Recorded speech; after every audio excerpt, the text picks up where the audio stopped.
Siap. Baiklah teman-teman, sebelum kita belajar alangkah baiknya kita berdoa dulu. Berdoa mulai. Bismillahirrahmanirrahim. Rabbi zidni ilman warzuqni fahman.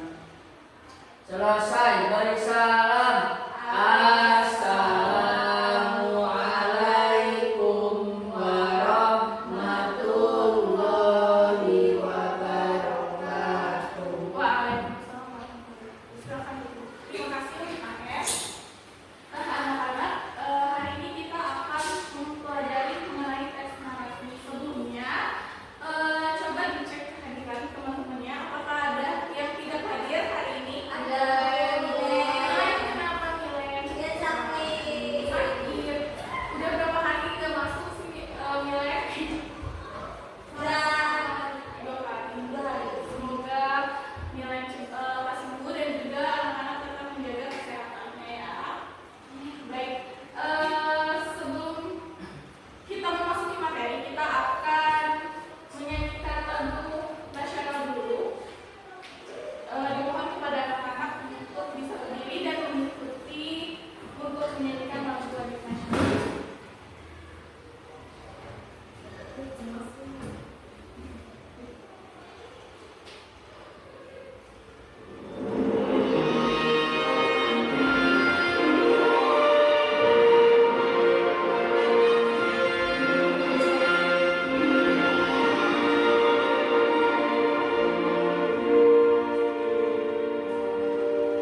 sebelah kiri. Tunjuk tumit. Tunjuk kepala. Oke, sudah fokus ya. Baiklah, anak-anak. Adapun tujuan pembelajaran hari ini yaitu mengenai teks narasi. Yang pertama, melalui penyampaian materi oleh ibu diharapkan anak-anak dapat memahami apa itu teks narasi. Kemudian melalui mengamati video narasi animasi, anak-anak diharapkan mampu untuk menyebutkan tokoh apa saja yang ada di dalam cerita. Kemudian melalui membaca teks narasi, anak-anak juga diharapkan mampu untuk menilai sikap dari para tokoh yang ada di cerita. Kemudian melalui diskusi kelompok, anak-anak diharapkan mampu mengidentifikasi pesan ataupun amanat dari teks narasi tersebut. Dan melalui diskusi tanya dan jawab, anak-anak diharapkan mampu menghubungkan pesan yang disampaikan dalam cerita ke yang disampaikan dalam cerita. Ke dalam contoh di kehidupan sehari-hari. Baiklah, nih anak-anak, di sini ada nggak? Ibu pengen tahu di sini di kelas ini asalnya dari daerah mana aja? Jogja, Garut. Garut. Oke, semuanya di sini dari berbagai daerah. Ya, ini di daerah kalian masing-masing. Pernah nggak sih kalian tuh dengar cerita asal daerah kalian? Pernah. Coba yang dari Bandung, ada cerita apa di Bandung? Ada Tangkuban Perahu. Tangkuban Perahu. Kemudian dari Jogja ada cerita apa nih? Roro Jonggrang. Kalau di Palembang Ada cerita dalam palet sama Bujang Kurap, Bu. wah, Dayang Tarik dan Bujang Kurap. Kalau dari Garut, Di Garut ada situ Nindik, Bu, situ Bagendit. situ bagian Dia Nindik itu pedit. Oh, Pelit, pelit, pelit. oke. Nah, oke. Jadi dari daerah kalian ternyata banyak ya cerita daerah. Nah, menurut kalian ada nggak sih pelajaran penting yang bisa diambil dari cerita daerah kalian? Ada atau enggak? Yang tadi kayak misalnya Tangkuban Perahu, itu ada nggak sih pelajaran penting? Ada, Bu. Apa? Ada kan misalnya di tempat saya di Garut, ada itu ada namanya situ Bagendit. Iya. Yang asal usulnya itu ada kisah nenek-nenek minta air ke suatu daerah, masyarakat tersebut tidak ngasih air. Jadi si nenek itu suka serapah, nancepin tongkat itu, pas di tongkatnya dilepas mancar mata air sampai menjadi suatu situ. Jadi sekarang situ Bagendit. Ibu pernah nggak ke situ? Pernah. Situ bagian Situ itu. Bagendit. Situ itu mana Pak? Situ Bagendit kayak danau. Oke, Danau. Oke. Nah, kalau dari cerita yang disampaikan sama Miss Bay itu apa tuh pelajaran? Pelajarannya penting? ya yang pertama kita harus menghormati tamu, Ya. jangan pelit kepada orang lain yang membutuhkan. Jadi setiap rata-rata itu ya cerita dari daerah itu memiliki pelajaran penting yang relevan dalam kehidupan sehari-hari. Misalnya tadi jangan pelit gitu ya, kemudian harus menghormati tamu dan sebagainya. Baik, untuk itu kita akan menyaksikan video pembelajaran dulu. Kalian silakan menyaksikan video berikut ini.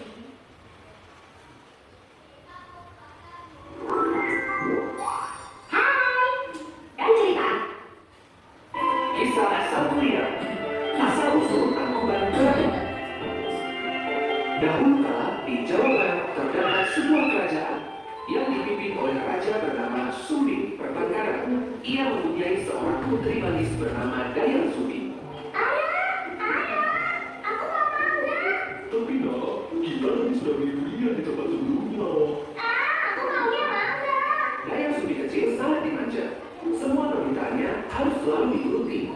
Meskipun demikian, raja tetap sayang kepadanya. Makanya 1 kilo, Pak. Baik bagi raja. Seiring berjalannya waktu, Dayang Sumbi tumbuh menjadi gadis cantik. Kecantikannya ini membuat para raja-raja bertengkar.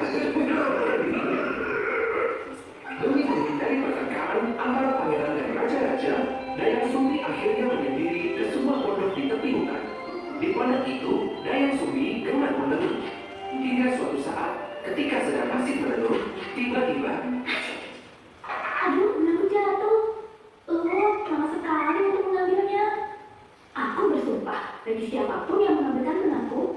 jadikan suami apabila dia laki-laki. Benang yang jatuh tersebut diambil oleh Tuma, anjing pengawal raja yang menemani Dayang Sumbi selama di pondok. Betapa terkejutnya Dayang Sumbi. Tuma tiba-tiba berubah menjadi seorang manusia. Ia menceritakan bahwa sebenarnya dia adalah jelmaan seorang dewa. Ia akan berubah wujud manusia ketika bulan purnama.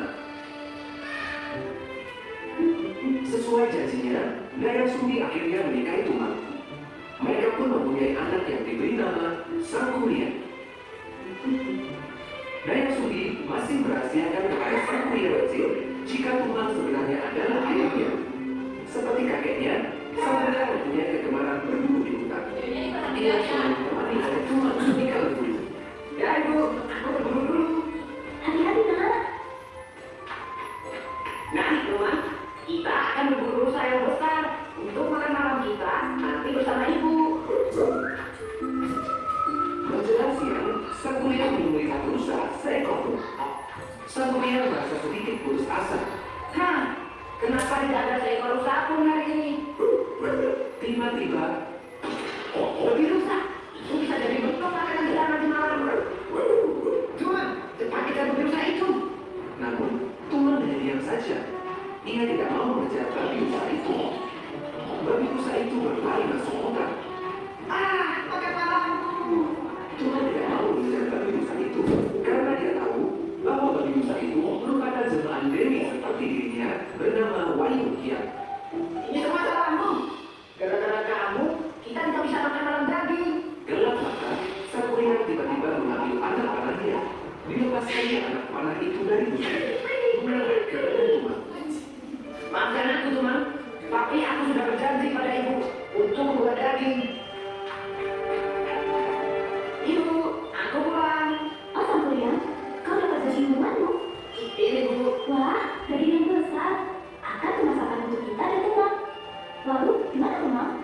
Maaf ibu, sebenarnya daging ini adalah cuman. Astaga, Sang Kuria.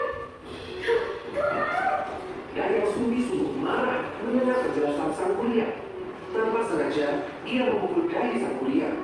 Sang kuku jatuh tak sadarkan diri. Dayang Sumbi sendiri terlihat terkejut atas apa yang dilakukannya. Dengan berlinang air mata, ia pun keluar rumah meninggalkan Sang Kuria. Pelariannya terhenti di sebuah gua. Di dalam gua, Dayang Sumbi bersemedi. Sang dewa menganugerahkan kecantikan yang abadi. Ia akan selalu terlihat awet muda. Sementara itu, di pondok Sang Kuria musiman dari pingsannya. Ketika terbangun, ia tidak menemukan ibunya dimanapun. Ia pun pergi meninggalkan rumah karena kecewa kepada sang ibu yang lebih menyayangi Tuma daripada dirinya. Hingga akhirnya, ia bertemu dengan seorang pertapa sakti. Sang Kuria pun berguru kepadanya. Waktu terus bergulir, pagi menjadi siang, siang menjadi sore, dan sore menjadi malam.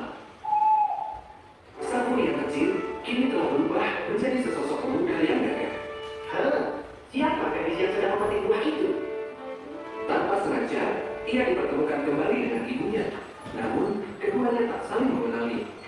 Hai gadis cantik, bisakah aku membantumu? Terima kasih pemuda. Demikianlah Dayang Sumbi dan Sang Kuria kembali bertemu dan akhirnya saling menikahi. Jeruk yang cantik, secantik yang memetik. Bisa saja. Bisakah kita istirahat sebentar? Bagaimana kalau dibawa pulang itu? Sang Kuria benar-benar jatuh hati kepada Dayang Sumbi.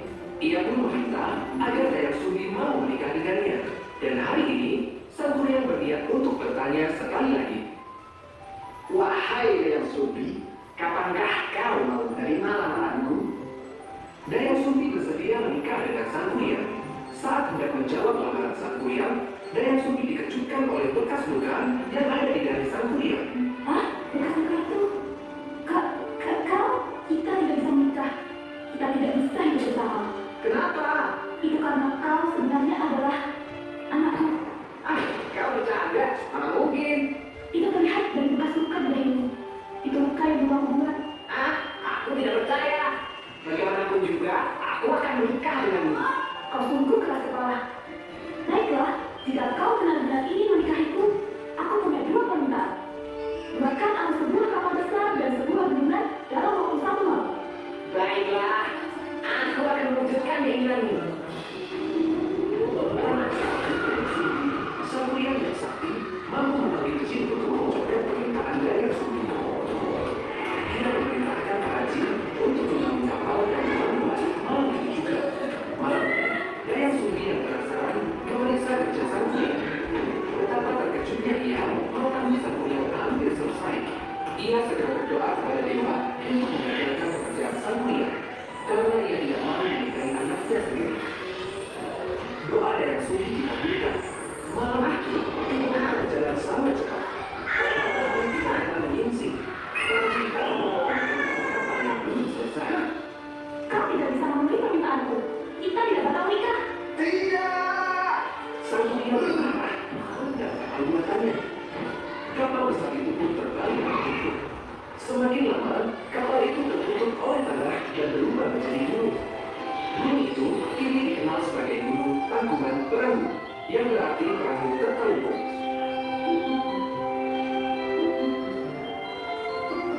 Pesan dari cerita ini adalah jangan gegabah dan terburu-buru dalam memutuskan sesuatu.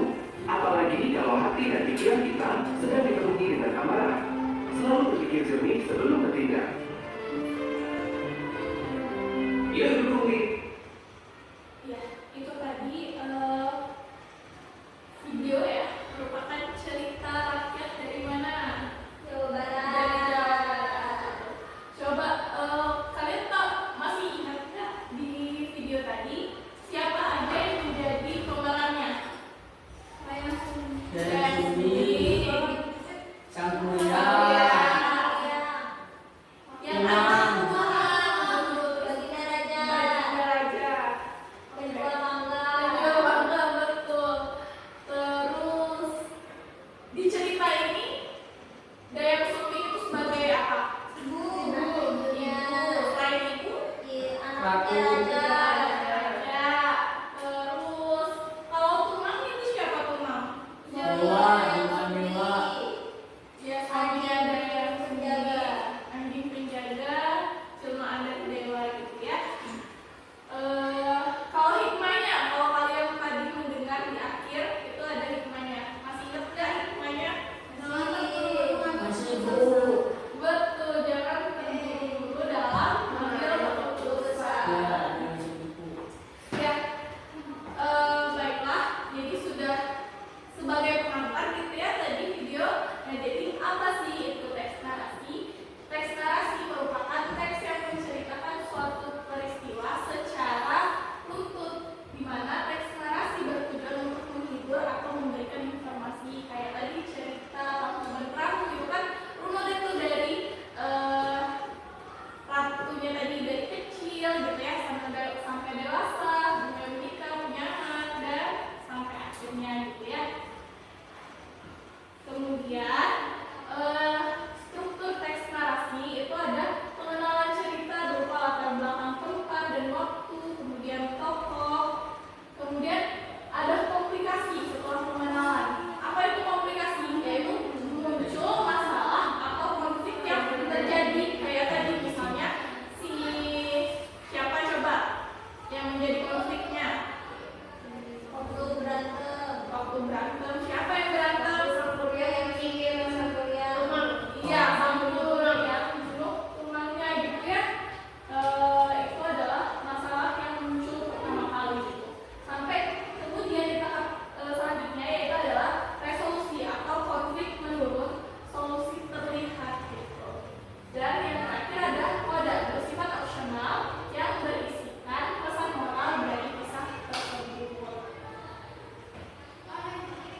Selanjutnya ini adalah ada juga yang namanya unsur-unsur intrinsik di dalam sebuah narasi baik berupa teks ataupun cerita video tadi.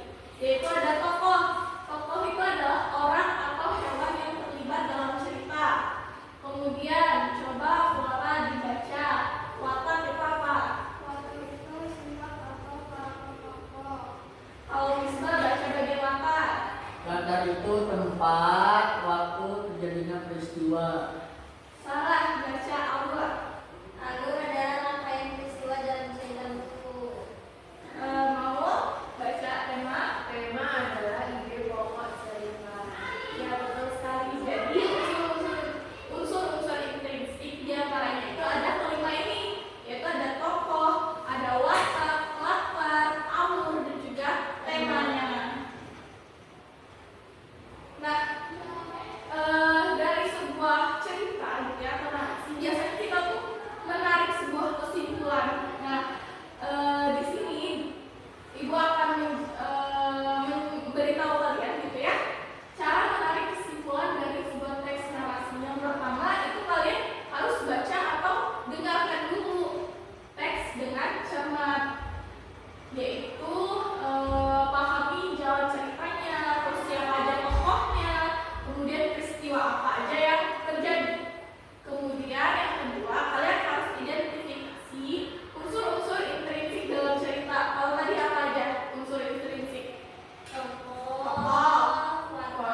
Panjang Bu bacaannya Bu.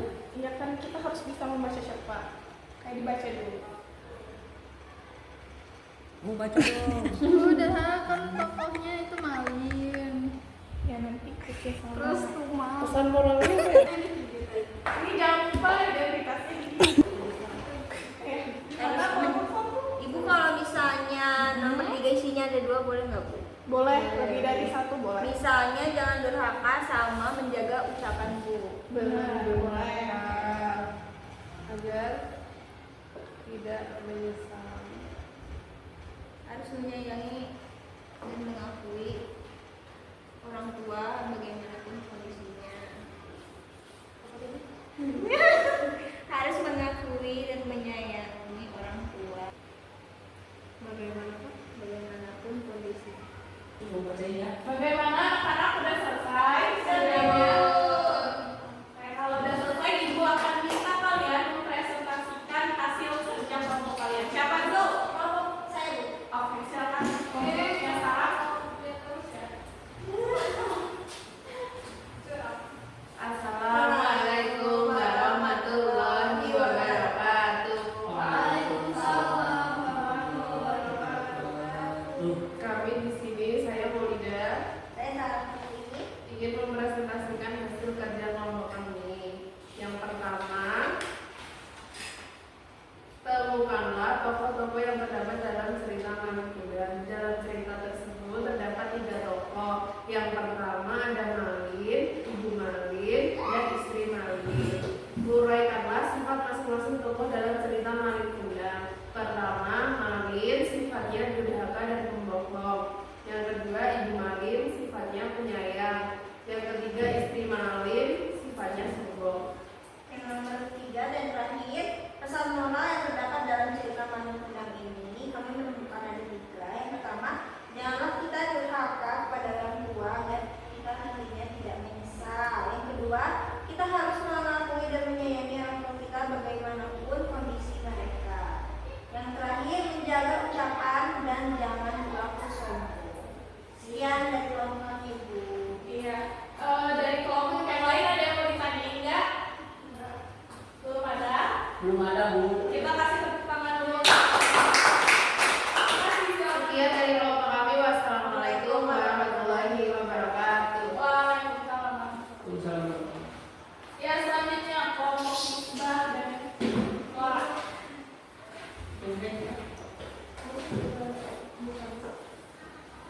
Assalamualaikum warahmatullahi wabarakatuh. Waalaikumsalam warahmatullahi wabarakatuh. Izinkan kelompok kami untuk menyampaikan hasil diskusi kami. Ayo, Laura. Baik, untuk nomor yang pertama, temukanlah tokoh-tokoh yang terdapat dalam cerita Malin Kundang. Yang pertama itu ada Ibu Malin, istri Malin, teman Malin. Terus uraikanlah sifat masing-masing tokoh dalam cerita Malin Kundang. Pertama, Ibu Malin itu baik, Malin kebaik tapi Akhirnya akhirnya jahat. akhirnya jahat karena harta. Istri Malin itu sombong dan angkuh.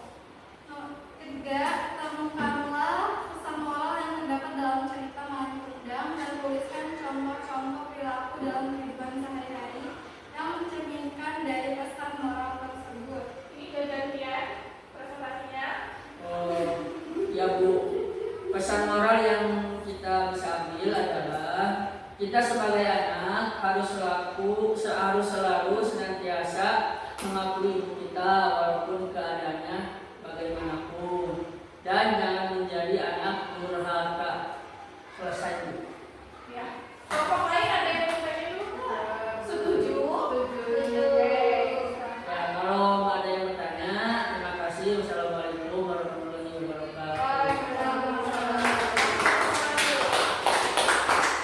Oke, benar sekali gitu ya anak-anak.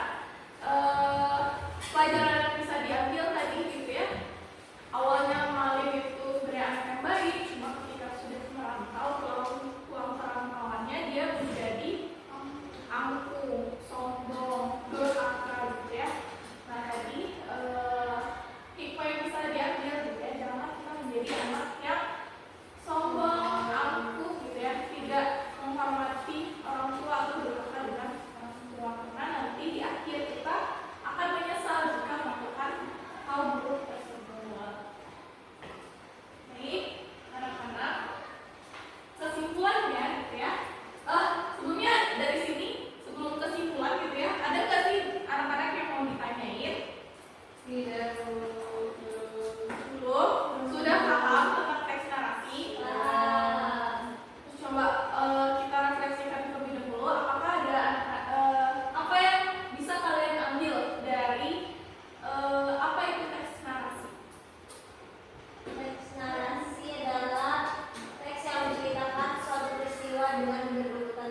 Halo.